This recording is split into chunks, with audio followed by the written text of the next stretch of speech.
नमस्कार आप सभी को।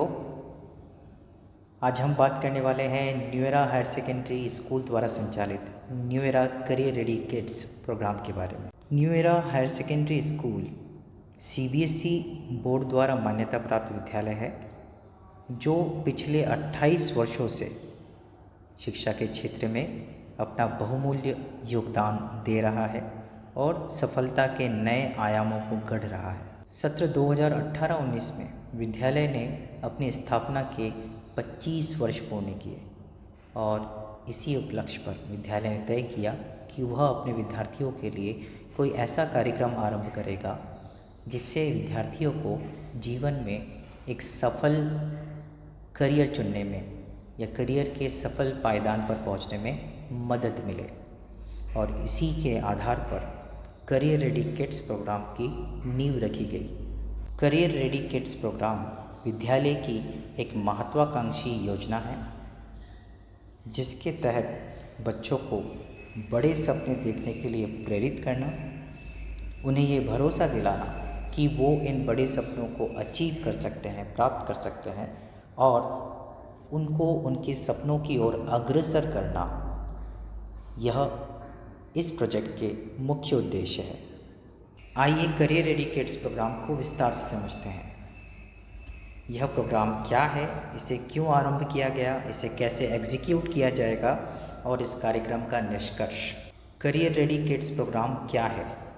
तो जैसा मैंने आपको बताया, यह विद्यालय की एक महत्वाकांक्षी परियोजना है जिसका उद्देश्य है कि बच्चे विद्यालय में ही अपनी पढ़ाई के साथ साथ तमाम कॉम्पिटिटिव एग्ज़ाम्स की तैयारी भी कर ले, ताकि जीवन में जब भी, चाहे वो 12वीं के बाद या ग्रेजुएशन के बाद, ऐसी तमाम सरकारी नौकरियों, गवर्नमेंट रिक्रूटमेंट एग्जामिनेशन के लिए जब भी वो एलिजिबल हो, इन परीक्षाओं में वो भाग लें और सफलता प्राप्त कर सकें। करियर रेडी किड्स प्रोग्राम के तहत कक्षा तीसरी से ही बच्चों को 3 अलग विषय पढ़ाए जाते हैं जो कि है रीजनिंग, मैथमेटिक्स, इंग्लिश और जीएस, जनरल नॉलेज या जनरल स्टडीज़। ये तीनों ही विषय सभी तरह के कॉम्पिटिटिव एग्ज़ाम्स के कॉमन सिलेबस पर आधारित है। अतः तीसरी से 12वीं की पढ़ाई के दौरान जब बच्चा इन 3 विषयों को तैयार करता है, इन 3 विषयों की तैयारी करता है, तो 12वीं के ठीक बाद वो जिस भी परीक्षा में बैठना चाहे या ग्रेजुएशन के बाद वो जिस भी परीक्षा में बैठना चाहे, उस कॉम्पिटिटिव एग्ज़ाम को फेस करने के लिए उसकी आधारभूत तैयारी विद्यालय में ही हो जाती है। चलिए अब समझते हैं कि new era career ready kids programme क्यों आरंभ किया गया, इसके पीछे क्या उद्देश्य है।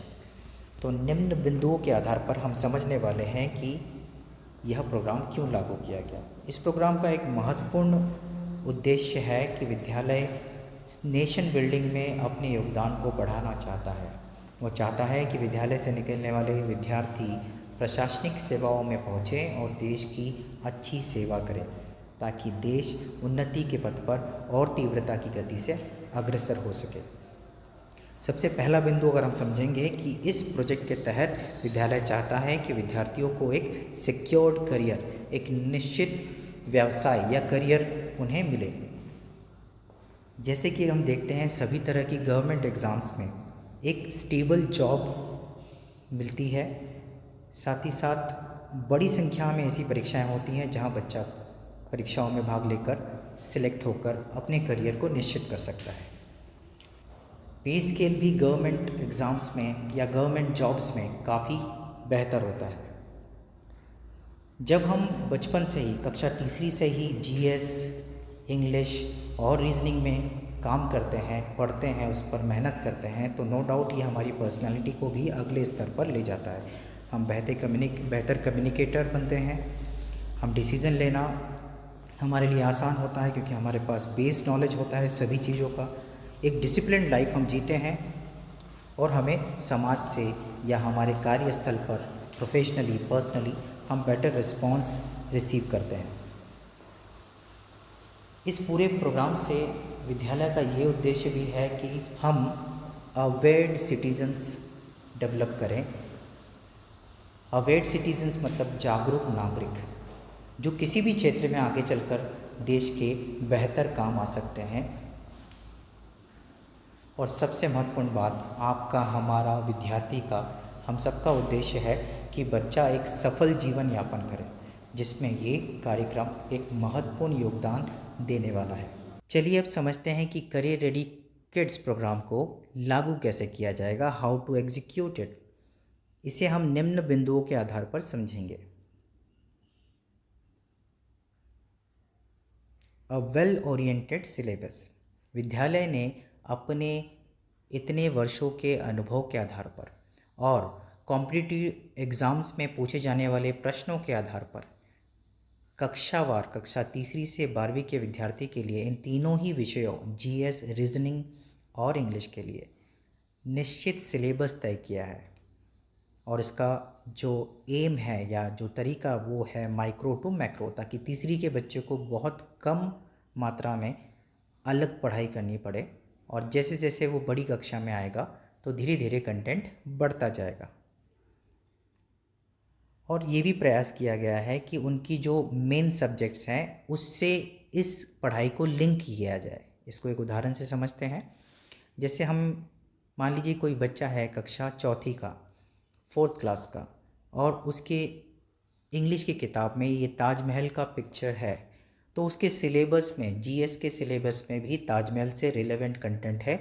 और जब टीचर इस पर्टिकुलर टॉपिक को पढ़ाएंगे तो इस पिक्चर से बच्चा रिलेट करेगा कि हु बिल्ट ताजमहल, इसमें किस तरह के पत्थरों का उपयोग किया गया है, और भी तमाम जानकारी जो बच्चे को ताजमहल के बारे में पता होना चाहिए as per the base of competitive exams.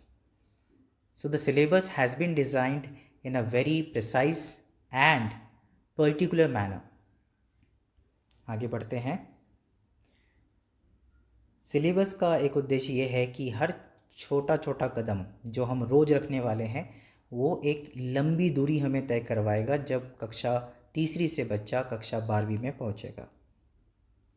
दूसरे बिंदु को समझते हैं जिसके बारे में मैं बात कर ही रहा था, a small step today for a definite destination tomorrow. जी हाँ, सिलेबस का एक छोटा हिस्सा, एक छोटा अंश, चाहे वो रीजनिंग का हो, चाहे वो इंग्लिश का हो, चाहे वो जीएस का हो, जो कक्षा तीसरी से आरंभ हुआ है, ये छोटे छोटे कदम कक्षा 12वीं तक उसे एक लंबी दूरी कॉम्पिटिटिव एग्ज़ाम में तय करवा चुकी होंगी, जो बाकी बच्चों को कॉम्पीट करने में 12वीं के बाद, चाहे ग्रेजुएशन के बाद, काफ़ी मदद करने वाली है। एक और एग्ज़ाम्पल है कि कैसे हम इन छोटे स्टेप्स को ट्रिक्स बेसिस पे बच्चों को पढ़ाने वाले हैं। तो संभवतः नॉर्थ ईस्ट के स्टेट्स हमें आसानी से याद नहीं रहते, या फिर हम बात करें कि हमारा जो देश है, our nation is a country of countries, तो भारत देश के बारे में जानना ही एक बहुत ही विस्तृत सिलेबस है। तो उसको हमें शॉर्ट फॉर्म में, उसको हमें ट्रिक्स के माध्यम से कैसे सीखना है। मान लीजिए भारत की स्थिति भूभाग के हिसाब से, on the basis of land area, हम 7वें नंबर पर आते हैं, लेकिन हमसे ऊपर 6 कौन सी कंट्रीज़ है, इसे याद रखने का एक आसान तरीका यहाँ बताया गया है। RCU, दैट इज़ रकू, CHINA, China, BAI, by.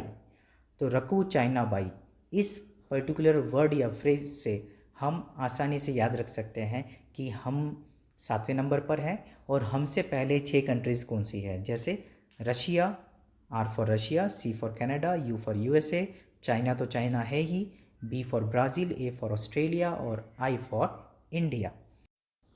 Career ready kids programme को लागू करते समय, सिलेबस को डिज़ाइन करते समय इस बात का विशेष ध्यान रखा गया कि करियर रेडी किड्स प्रोग्राम की स्टडी की वजह से बच्चों की रेगुलर स्टडीज़ प्रभावित ना हो। तो सिलेबस को ऐसा ही डिज़ाइन किया गया है कि वो आसानी से बच्चों के कंटेंट से मैच हो, जो उनकी रेगुलर क्लासेस, रेगुलर सब्जेक्ट्स हैं उससे मैच हो, साथ ही साथ वो उनके रेगुलर कंटेंट को किसी भी तरह से डिस्टर्ब ना करें।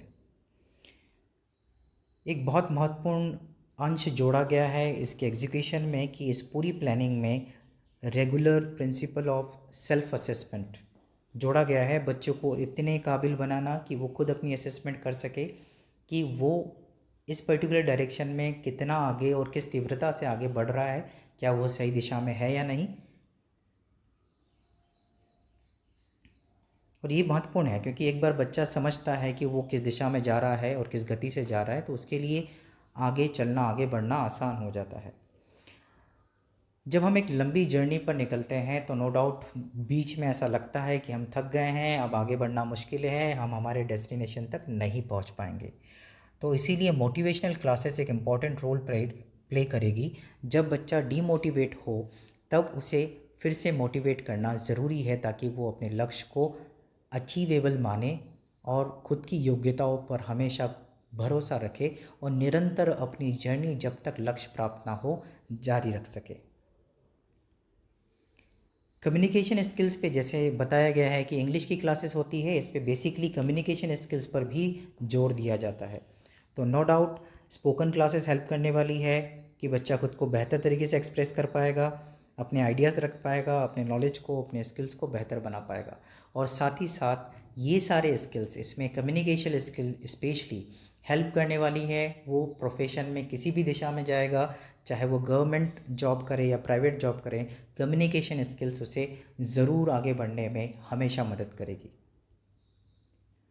Regular assessment and remedial classes, career ready kids programme के तहत जो क्लासेस ली जाती है उसके तहत असेसमेंट प्लानिंग भी है ताकि निरंतर इस बात की जांच की जा सके कि जितना पढ़ाया जा रहा है उतना बच्चा अचीव कर रहा है। और अगर जो ऑब्जेक्टिव्स हैं, लर्निंग ऑब्जेक्टिव्स हैं, लर्निंग गोल्स हैं, उसमें किसी तरह का गैप रह जाता है तो रेमेडियल क्लासेस की भी इसमें व्यवस्था है। करियर रेडी किड्स प्रोग्राम को एक छोटे मैग्नेटिक कंपास की तरह मान सकते हैं। जैसे एक मैग्नेटिक कंपास एक बड़े जहाज को उसके लक्ष्य तक पहुंचाने में मदद करता है, वैसे ही ये करियर रेडी किड्स प्रोग्राम छोटे छोटे स्टेप्स से, छोटे छोटे लक्ष्यों के साथ बच्चे को जीवन में एक बड़े उद्देश्य की ओर, एक बड़े सपने की ओर अग्रसर करेगा। अतः शिक्षक, अभिभावक और विद्यार्थी एक निश्चित लक्ष्य के साथ अपने अपने रोल को प्ले करें तो निश्चित रूप से करियर रेडी किड्स प्रोग्राम बच्चे को एक सफल करियर की ओर अग्रसर करेगा। चलिए निष्कर्ष पर बात करते हैं। इसमें कोई दो राय नहीं कि ये बहुत ही महत्वाकांक्षी प्रोजेक्ट है। ये चैलेंज है टीचर्स के लिए, पेरेंट्स के लिए और स्टूडेंट्स के लिए। तो ज़रूर हम इसको पूरा करने के लिए पूरे दम से, पूरी प्लानिंग से काम करेंगे। एक प्रॉपर कोऑर्डिनेशन की ज़रूरत है पेरेंट, टीचर और स्टूडेंट के बीच में ताकि इस लक्ष्य को अचीव किया जा सके। और रेगुलर एफर्ट्स और मॉनिटरिंग की ज़रूरत है इस प्रोग्राम को सफल बनाकर हमारे बच्चों को सफलता की ऊंचाइयों तक पहुंचाने के लिए। Thank you.